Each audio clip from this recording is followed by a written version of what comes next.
नमस्कार दोस्तों, फिर से आपका एक हमारे यूट्यूब चैनल पर बहुत बहुत स्वागत है।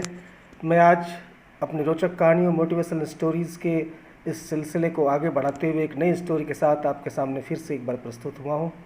ये स्टोरी बहुत ही ज्ञानवर्धक है अपने बच्चों के लिए, अपने परिवार के लिए। मुझे लगता है कि आज के जीवन में पिता का आशीर्वाद बच्चों के लिए बहुत ज़रूरी है। उनका आशीर्वाद लेना बहुत आवश्यक है। आगे चलकर ये बहुत काम आएगा, परंतु आज के बच्चे इसे समझते नहीं हैं। हम इसी विषयों को उठाते हुए आपके सामने एक पिता के आशीर्वाद के नाम से एक स्टोरी लेकर आया हूँ। इसे आप हमारी स्टोरी को बड़े ध्यान से, खासकर अपने बच्चों को अवश्य सुनाएं। इसका फ़ायदा भरपूर लें और मुझे विश्वास है इस पूरी कहानी को सुनना आपको बहुत ही आवश्यक है। इस पूरी वीडियो को आप अंत तक सुनेंगे। ये कहानी सच्ची घटनाओं पर आधारित है। गुजरात के खंभात के एक व्यापारी की यह सत्य घटना है कि जब वो मृत्यु का समय नज़दीक आया, तो पिता ने अपने एकमात्र पुत्र धनपाल को बुलाकर कहा कि बेटा, मेरे पास धन संपत्ति नहीं है, मैं तुम्हें विरासत में कुछ दे पाऊँ, पर मैंने जीवन भर बड़ी सच्चाई से, बड़ी प्रामाणिकता से काम किया है।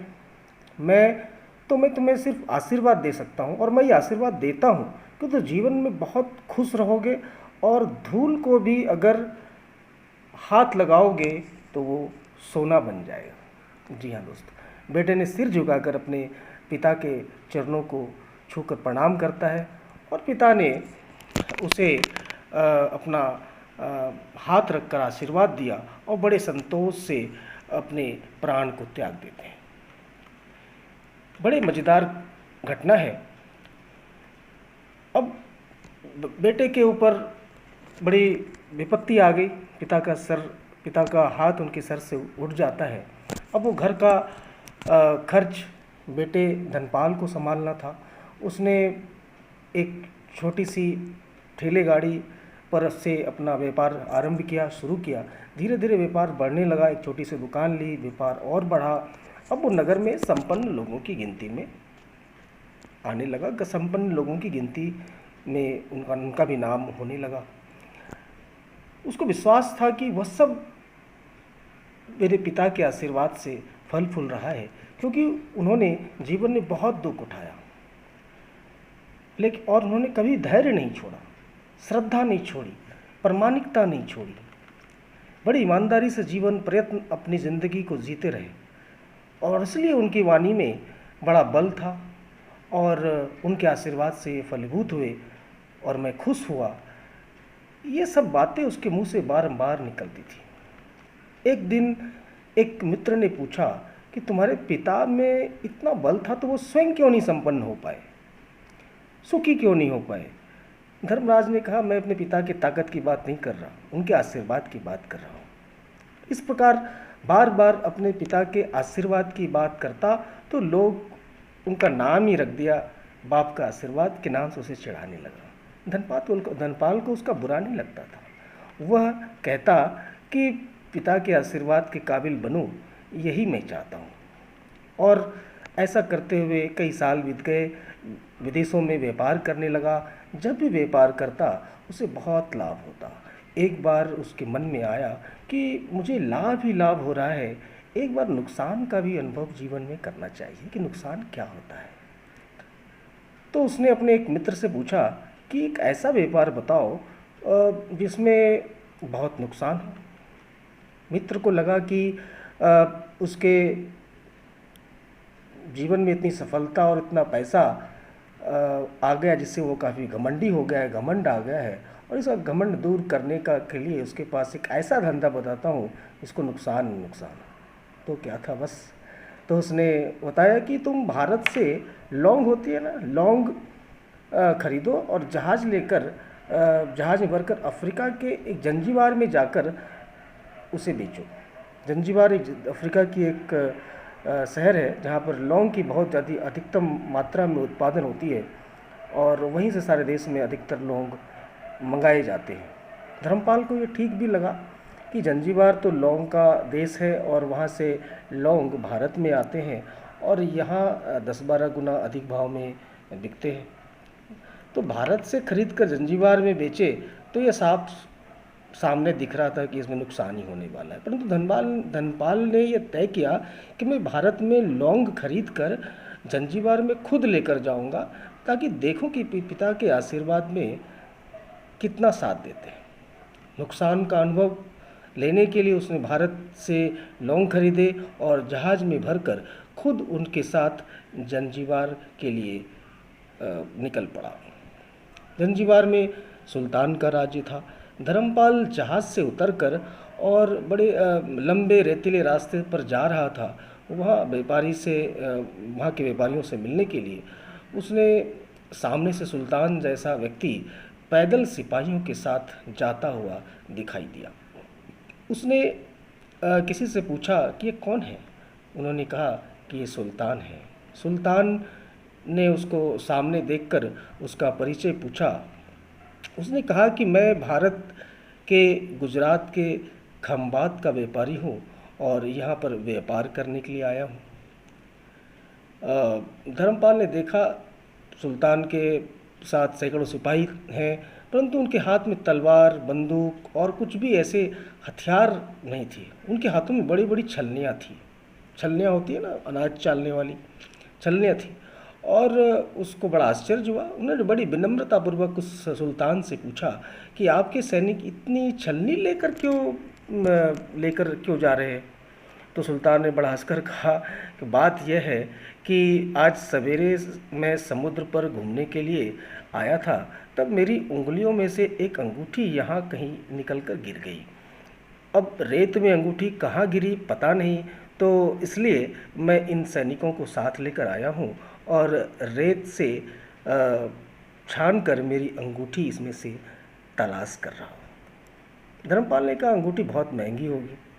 सुल्तान ने कहा नहीं, उससे भी कहीं अधिक कीमती वाली अनगिनत अंगूठियाँ मेरे पास हैं और ये अंगूठियाँ एक फ़कीर का आशीर्वाद है। मैं मानता हूँ कि मेरी सल्तनत की इतनी मजबूत और सुखी उस फ़कीर का आशीर्वाद है, इसलिए मेरे मन में उस अंगूठी का मूल्य सल्तनत से भी ज़्यादा है। इतना कहकर सुल्तान ने फिर पूछा, बोलो सेठ, इस बार क्या माल लेकर आए हो। धर्मपाल ने कहा सुल्तान लौंग लेकर आया हूँ। सुल्तान बड़ा आश्चर्यचकित होकर बोला लौंग। उसे आश्चर्य का ठिकाना नहीं रहा। यह तो लौंग का ही देश है, यहाँ लौंग बेचने के लिए तुम आए हो। किसने आपको ऐसी सलाह दी है? जरूर यह कोई व्यक्ति आपका दुश्मन रहा होगा। यहाँ तो एक पैसे में मुट्ठी भर लौंग आते हैं। यहाँ लौंग कौन खरीदेगा और तुम इसमें क्या कमा पाओगे। धर्मपाल ने कहा मुझे यही देखना है कि यहाँ भी मुनाफा होता है या नहीं। मेरे पिता के आशीर्वाद से आज तक मैंने जो भी धंधा किया है उससे मुनाफा ही मुनाफा हुआ है, तो मैं देखना चाहता हूँ कि उनके आशीर्वाद में यहाँ भी फलते हैं या नहीं। जी हाँ दोस्तों, सुल्तान ने पूछा पिता का आशीर्वाद, इसका क्या मतलब होता है। धर्मपाल ने कहा